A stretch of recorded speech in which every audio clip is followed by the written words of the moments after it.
مفتی ابرار صاحب کے بیانات سننے کے لیے مفتی صاحب کے آفیشیل چینل مفتی ابرار صاحب فلاحی آفیشیل کو سبسکرائب کریں۔ اعوذ باللہ من الشیطان الرجیم بسم اللہ الرحمن الرحیم وَنُنَزِّلُ مِنَ الْقُرْآنِ مَا هُوَ شِفَاءٌ وَرَحْمَةٌ لِّلْمُؤْمِنِينَ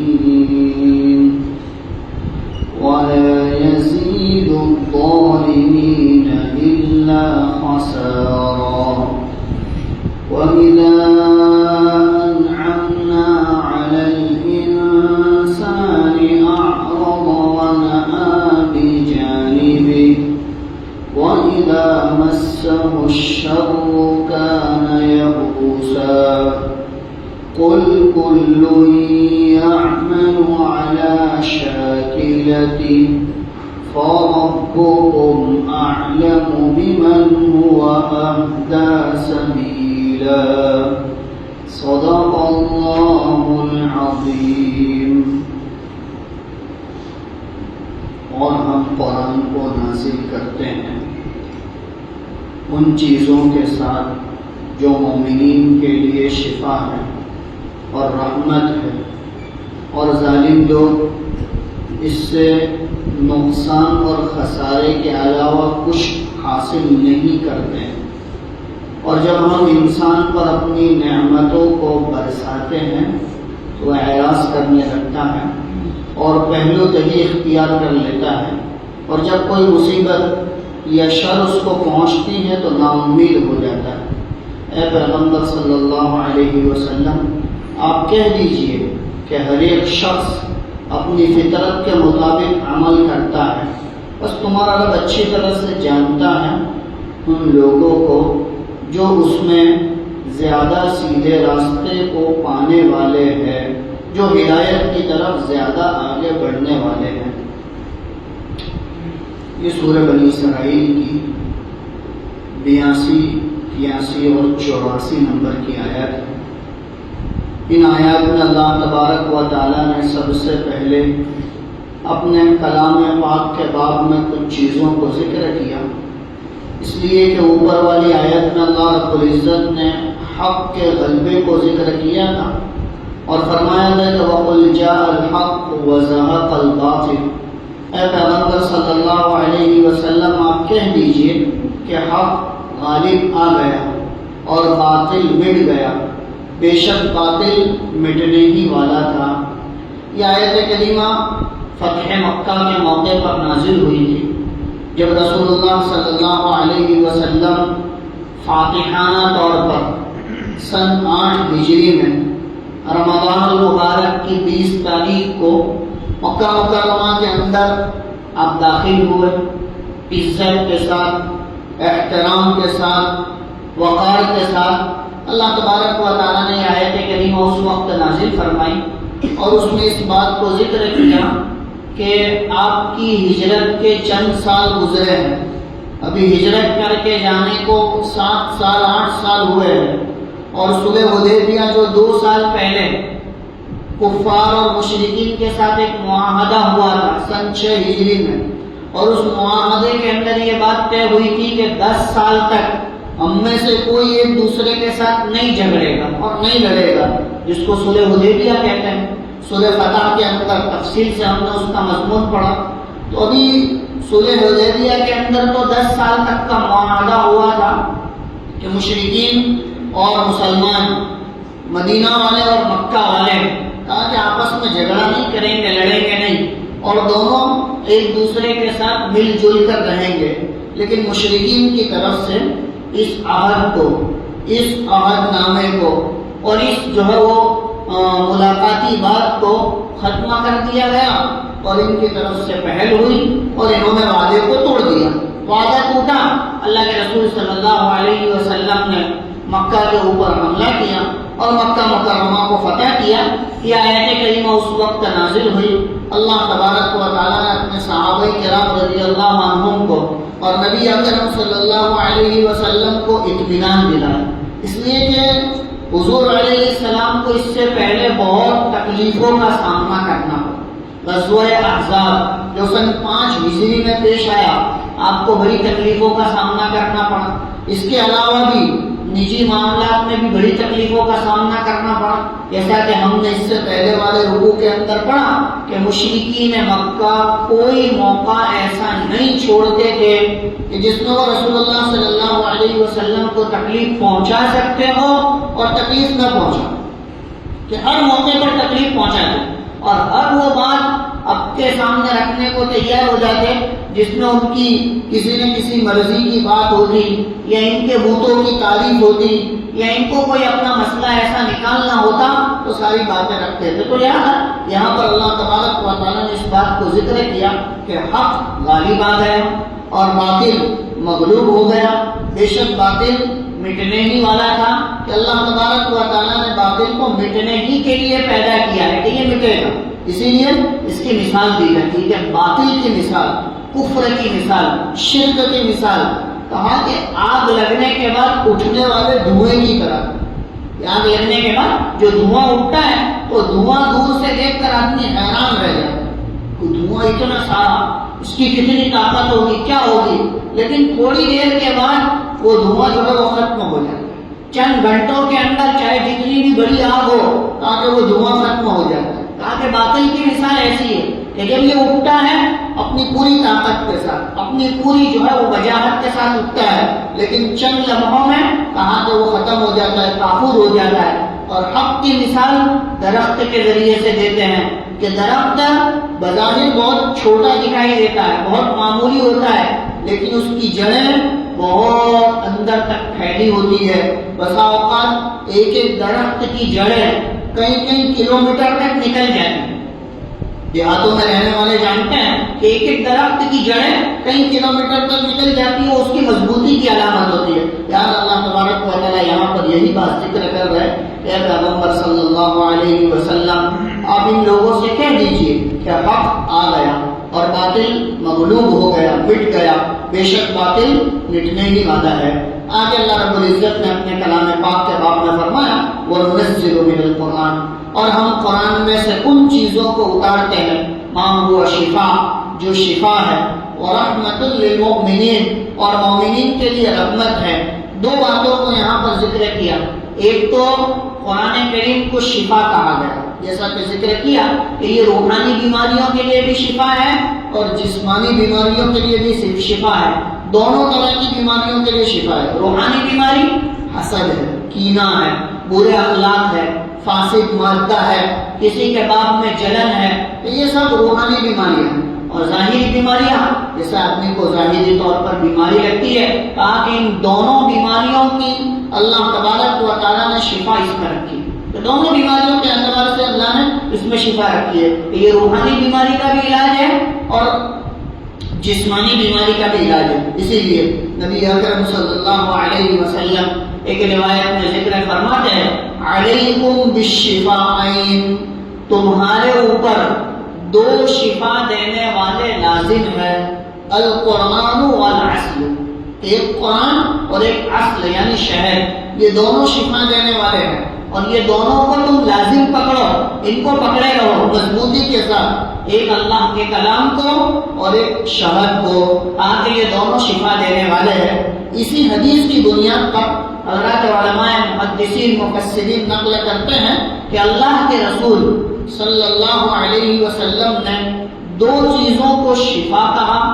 اور ان کو لازمی طور پر پکڑنے کی تاکید فرمائی، علیکم بالشفاءین، کہ تمہارے اوپر لازم ہے کہ تم دو شفاؤں کو مضبوطی سے پکڑے رہو، القرآن والعسل، کہ ایک قرآن اور ایک عسل یعنی شہد۔ تو لہذا حضرات علماء محدثین نقل کرتے ہیں کہ قرآن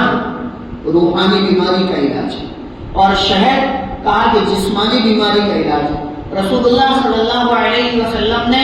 دونوں بیماریوں کے علاج کے طور پر ایک کو قرآن کے ذریعے سے ثابت کیا اور ایک کو شہد کے ذریعے سے ثابت کیا کہ یہ دونوں شفا ہے۔ اسی لیے حدیث پاک کے اندر رسول اللہ صلی اللہ علیہ وسلم نے شہد کے استعمال کے بڑے فوائد ذکر کیے ہیں، اس کے ذریعے سے کئی بیماریوں کے اعتبار سے نجات ذکر کی گئی ہے۔ ایک روایت میں تو نقل کیا گیا ہے، ایک صاحب رسول اللہ صلی اللہ علیہ وسلم کے پاس آئے اور آ کر اپنے بھائی کے پیٹ کی شکایت کی تو اس کو اسہال ہو گئے ہیں، دست ہو گئے ہیں اور وہ بند نہیں ہوتے ہیں۔ اللہ کے رسول صلی اللہ علیہ وسلم نے فرمایا شہد پلاؤ۔ کہا گھر جا کر اس نے شہد پلایا اور زیادہ ہو گئے۔ حضور علیہ السلام کے پاس آئے، کہا کہ اور زیادہ بڑھ گئے، کہا کہ شہد پلاؤ۔ اس طرح چوتھی مرتبہ بھی اللہ کے رسول صلی اللہ علیہ وسلم نے شہد پلانے ہی کی تاکید فرمائی اور فرمایا کہ تیرے بھائی کا پیٹ جھوٹا ہے اور اللہ کا کلام سچا ہے کہ اللہ نے اس میں شفا رکھی ہے، لہذا اس میں ضرور بھی ضرور شفا ملے گی۔ لہذا جب وہ چوتھی مرتبہ گھر گئے اور پھر شہد پلایا تو ان کا اسہال بند ہو گیا۔ لہذا اللہ تبارک و تعالیٰ نے شہد کے اندر مومنین کے لیے، ایمان والوں کے لیے شفا رکھی ہے اور اللہ کا کلام یعنی قرآن پاک کے اندر بھی شفا ہے۔ حضرت ابو سعید خدری رضی اللہ تعالیٰ عنہ کی ایک روایت نقل کی گئی ہے کہ صحابہ کرام رضی اللہ عنہ کی ایک جماعت کسی جگہ سفر میں تھی اور وہاں اس علاقے کے رئیس کو بچھو نے کاٹ لیا، اس علاقے کے رئیس کو بچھو نے کاٹ لیا۔ صحابہ کرام رضی اللہ عنہ میں سے کسی صحابی نے 7 مرتبہ سورہ فاتحہ پڑھ کر اس پر دم کر دیا، اس جگہ پر جو ہے وہ ہاتھ مل دیا، اللہ تبارک و تعالیٰ نے شفا دے دی۔ جب یہ لوگ واپس ہوئے اور رسول اللہ صلی اللہ علیہ وسلم کے سامنے اس کا تذکرہ کیا کہ حضور سفر میں ایسا ایسا مسئلہ پیش آیا تھا اور ہم نے اس طرح سورہ فاتحہ پڑھ کر دم کیا، اللہ نے جو ہے اس کو شفا دے دی۔ رسول اللہ صلی اللہ علیہ وسلم نے پسند فرمایا اور جو ہے اس کو جائز قرار دیا۔ تو لہذا اللہ رب العزت نے اپنے کلام پاک میں ظاہری بیماریوں سے بھی نجات رکھی ہے اور باطنی بیماریوں سے بھی نجات رکھی ہے۔ اور حضرت قتادہ رحمۃ اللہ علیہ فرماتے ہیں کہ اللہ کے قرآن کی خاصیت ہے کہ جو آدمی اس کے ساتھ بیٹھتا ہے وہ کچھ نہ کچھ لے کر اٹھتا ہے۔ اللہ کا کلام، اللہ کا قرآن باقی شفا ہے، لیکن اس کی ایک خاصیت ہے کہ کوئی بھی آدمی اس کے ساتھ بیٹھے گا کچھ نہ کچھ لے کر بیٹھے گا۔ ایمان والا اللہ تبارک و تعالیٰ کی شفا اور رحمت لے کر اٹھے گا اور کافر اور اللہ کا نافرمان نقصان اور خسارہ لے کر اٹھے گا۔ تو اس کو اشکال ہوگا، اس کو سوال جواب ہوں گے اور وہ نہ جانے کیا کیا لے کر اٹھے گا۔ اور ایمان والا اللہ کے کلام کے ساتھ بیٹھے گا، اللہ کا کلام سنے گا، پڑھے گا تو کہاں خیر لے کر اٹھے گا، ہدایت لے کر اٹھے گا، اللہ تبارک و تعالیٰ کی رحمت لے کر اٹھے گا، تاکہ اللہ کے کلام کی تاثیر۔ اس لیے کہ دنیا کے اندر اس سے زیادہ ہدایت دینے والی کوئی کتاب، سب سے زیادہ ہدایت اللہ تبارک و تعالیٰ نے اسی کلام کے ساتھ وابستہ فرمائی ہے۔ لہذا فرمایا وَنُنَزِّلُ مِنَ الْقُرْآنِ مَا هُوَ شِفَاءٌ وَرَحْمَةٌ لِّلْمُؤْمِنِينَ، اور ہم قرآن کریم میں وہ چیزیں اتارتے ہیں جو لوگوں کے لیے شفا ہے۔ جیسا کہ ذکر کیا کہ بعض ایسی بیماریاں کہ جو لاعلاج ہے، کہ جن کے باب میں اطباء حکماء عاجز آ چکے ہو، ان کا کوئی علاج نہ ہو، اللہ کے کلام میں اس کا علاج موجود ہے۔ آگے سورہ تغابن ایسی بیماریوں کا علاج ہے کہ جس کا کوئی علاج نہ ہو، اللہ تبارک و تعالیٰ اس کے ذریعے سے علاج عطا فرماتے ہیں۔ اسی طرح بہت ساری بیماریوں کے باب میں حضرات علماء کرام نے مختلف علاج قرآن کریم سے تجویز کی ہے، جیسے سورہ ملک کی وہ آیت الا یعلم من خلق وهو اللطیف الخبیر، کینسر کا علاج ہے، اس کی ایک مقدار ہے کہ اس کو پڑھا جائے اور پانی پر دم کیا جائے، اللہ تبارک و تعالیٰ اس کے ذریعے سے شفا عطا فرماتے۔ اسی طرح سورہ رحمان کہا کہ اللہ تبارک و تعالیٰ نے اس کے اندر بھی شفا رکھی ہے، کہا کہ دل کے مریضوں کو، ہاڑ کے مریضوں کو کہا کہ یہ سورت سنائی جائے یا خود یہ سورت پڑھے، اللہ تبارک و تعالیٰ ان کو اس بیماری سے نجات عطا فرماتے ہیں، سکون عطا فرماتے ہیں۔ اور ویسے بھی ہم نے حضرت محمد ابن کعب رحمۃ اللہ علیہ کا قول پڑھا کہ بھئی جو آدمی قرآن کریم کی تلاوت کا اہتمام کرتا ہو 100 سال کا ہو جائے گا، اللہ تبارک و تعالیٰ اس کی عقل کو سلامت رکھے، تو اس کی عقل سلامت رہے گی۔ تو عمر کا جو تقاضا ہوتا ہے، آدمی کی عمر جس کو غلغلِ عمر کہا جاتا ہے، سٹیا جانا، تاکہ اس میں بھی اس کی عقل اللہ تبارک و تعالیٰ سلامت رکھتے ہیں، اس کو ہوش و حواس رہتا ہے، کہ یہ اللہ کے کلام کے ساتھ عشق اور تعلق کی بات ہے، تو جو آدمی اس کے ساتھ اپنے رشتے کو مضبوط کرے گا، اللہ اس کو جسمانی اعتبار سے بھی تندرستی عطا فرماوے گا، روحانی اعتبار سے بھی تندرستی عطا فرماوے گا۔ لہذا فرمایا وَنُنَزِّلُ مِنَ الْقُرْآنِ، اور ہم قرآن میں وہ باتیں اتارتے ہیں مَا هُوَ شِفَاء، جو لوگوں کے لیے شفا ہے، وَرَحْمَةٌ لِّلْمُؤْمِنِينَ، اور مومنین کے لیے رحمت ہے۔ حضرات علماء مفسرین یہاں پر نقل کرتے ہیں کہ اللہ تبارک و تعالیٰ نے رحمت کو مومنین کے لیے خاص کیا، اس لیے کہ رحمت یہ اللہ تبارک و تعالیٰ کی ایک ایسی صفت ہے اور اللہ کی طرف سے اترنے والی ایک ایسی چیز ہے جو خصوصی طور پر مومنوں کو دی جاتی ہے، ایمان والوں کو دی جاتی ہے، اور اللہ تبارک و تعالیٰ اس رحمت کے ذریعے سے ایمان والوں کو نوازتے ہیں۔ ہاں، ایمان والوں کے صدقے میں دوسروں کو مل جائے ایک الگ بات، جیسے بارش کو رحمت کہا جاتا ہے کہ اللہ کی رحمت ہے، لیکن وہ برسائی جاتی ہے کیوں؟ ایمان والوں کی وجہ سے بجائے برسائی جاتی ہے۔ اسی لیے سنا ہوگا کہ جب دنیا کے اندر روئے زمین کے اوپر کوئی بھی ایمان والا باقی نہیں رہے گا، اللہ اس نظام کو ختم کر دے، وہ توڑ کر فنا کر دے گا، پھر بارش نہیں ہوگی، پھر زمین گلہ نہیں اگاوے گی، پھر سورج نہیں نکلے گا، پھر چاند نہیں، یہ سب کچھ جو چلایا جاتا ہے، جو نظام ہے، وہ ایک ایمان والے کی بدولت اللہ تبارک و تعالیٰ چلاتے ہیں، تو لہذا بارش بھی ایمان والوں کی وجہ سے ہوتی ہے، لیکن اس سے فائدہ ہر ایک اٹھاتے ہیں، لیکن اول پہلے میں ایمان والا ہے۔ لہذا فرمایا وَرَحْمَةٌ لِّلْمُؤْمِنِينَ،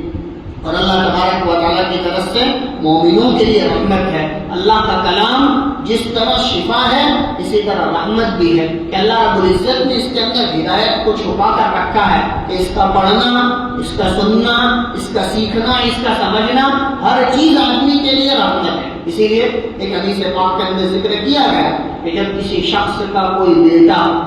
قرآن شریف پڑھنا شروع کرتا ہے، اور جب استاد اس کو بسم اللہ الرحمن الرحیم پڑھاتے ہیں، یعنی پہلا دن ہوتا ہے قرآن کریم سیکھنے کے آغاز کا، ابتدا کا پہلا دن ہوتا ہے، ابھی وہ قرآن شریف پڑھنا سیکھا نہیں ہے، صرف بسم اللہ الرحمن الرحیم پڑھی گئی ہے اور سکھائی گئی ہے۔ اللہ تبارک و تعالیٰ پڑھنے والے بچے کی اور اس کے ماں باپ کی اور اس کے استاد کی چاروں کی مغفرت فرما دیتے ہیں، یہ چاروں کی مغفرت ہو گئی۔ ابھی یہ پڑھے گا، نہ جانے کب تک پڑھے گا، کتنا پڑھے گا، ابھی تو اللہ کے کلام کو سیکھنے کا آغاز کیا ہے، اللہ کے کلام کو سیکھنے کا ارادہ کیا ہے، اور ہم نے اپنے بچے کو مدرسے میں اس لیے بھیجا ہے کہ وہ اللہ کا کلام سیکھے، اللہ کا کلام سمجھے، اللہ کا کلام پڑھنا سیکھے۔ اس کے پہلے دن پر اللہ 4 لوگوں کی مغفرت کر دیتے ہیں اگر وہ پڑھتے پڑھتے آگے نکل جائے، اس کا سیکھ لے، اس کو سمجھ لے، اس کو اپنے دلوں کے اندر اتار لے، اس کے مطابق اپنی زندگی کو بنا لے، دوسروں کو سکھائے، نہ جانے کتنا فائدہ ہوگا اور کتنا ثواب ہوگا، آدمی اندازہ نہیں لگا سکتا۔ لہذا فرمایا وَنُنَزِّلُ مِنَ الْقُرْآنِ مَا هُوَ شِفَاءٌ وَرَحْمَةٌ لِّلْمُؤْمِنِينَ، اور ہم قرآن پاک میں سے اتارتے ہیں ان چیزوں کو جو لوگوں کے لیے شفا اور مومنین کے لیے رحمت ہے۔ وَلَا يَزِيدُ الظَّالِمِينَ إِلَّا خَسَارًا، اور ظالم لوگ اس قرآن کریم کے ذریعے سے خسارے میں بھی جو ہے وہ بڑھ جاتے ہیں، یعنی خسارے ہی میں اضافہ کرتے ہیں۔ ان کا اضافہ ایمان میں نہیں ہوتا ہے، کہا کہ ان کا ارادہ اللہ کے کلام میں نقص نکالنا ہے، کمی نکالنا ہے، وہ عیب نکالتے ہیں، اس میں عیب تلاش کرتے ہیں۔ اسی لیے ہمیں تو پہلے ہی دن یہ سبق سکھایا گیا کہ سورہ فاتحہ کے بعد سورہ بقرہ کی پہلی آیت میں مجھے آپ کو قیامت تک آنے والے انسانوں کو یہ سبق دیا گیا کہ الف لام میم ذالک الکتاب لا ریب فیہ، کہ یہ وہ کتاب ہے کہ جس میں شک کی کوئی گنجائش ہی نہیں، اس میں اپنی شک کر ہی نہیں سکتا، تاکہ یہ خالق کا کلام ہے اور خالق تمام چیزوں سے ورا الورا ہے، کہ اس کی عقل، اس کی صلاحیت، اس کی استعداد انسانوں کے بس کے باہر کی بات ہے، یہ اللہ کا کلام ہے، لہذا اس میں شک کی گنجائش ہی نہیں ہے۔ لہذا ایمان والا تو اس میں شک نہیں کرتا ہے، لیکن کافر، مشرک، منافق اس میں شک کرتا ہے، لہذا اس شک کی وجہ سے اس کے نقصان میں اور اضافہ ہو جاتا ہے، اس کے نقصان میں اور بڑھوتری ہو جاتی ہے۔ اسی وجہ سے بسا اوقات کوئی آدمی اللہ کے کلام کا انکار کر دیتا ہے تو اس انکار کی وجہ سے اس کی آخرت تو برباد ہوتی ہے، اللہ اس کی دنیا کو بھی برباد کر دیتا ہے۔ اللہ دنیا ہی میں بتلا دیتا ہے کہ میرے کلام کے ساتھ غلط کرنے کی وجہ سے کہا کہ اللہ رب العزت نے رسوا کر دیا. لہذا فرمایا وَلَا يَزِيدُ الظَّالِمِينَ إِلَّا خَسَارًا، اور ظالم لوگ خسارے ہی میں بڑھتے چلے جاتے ہیں. کہا مشرکین مکہ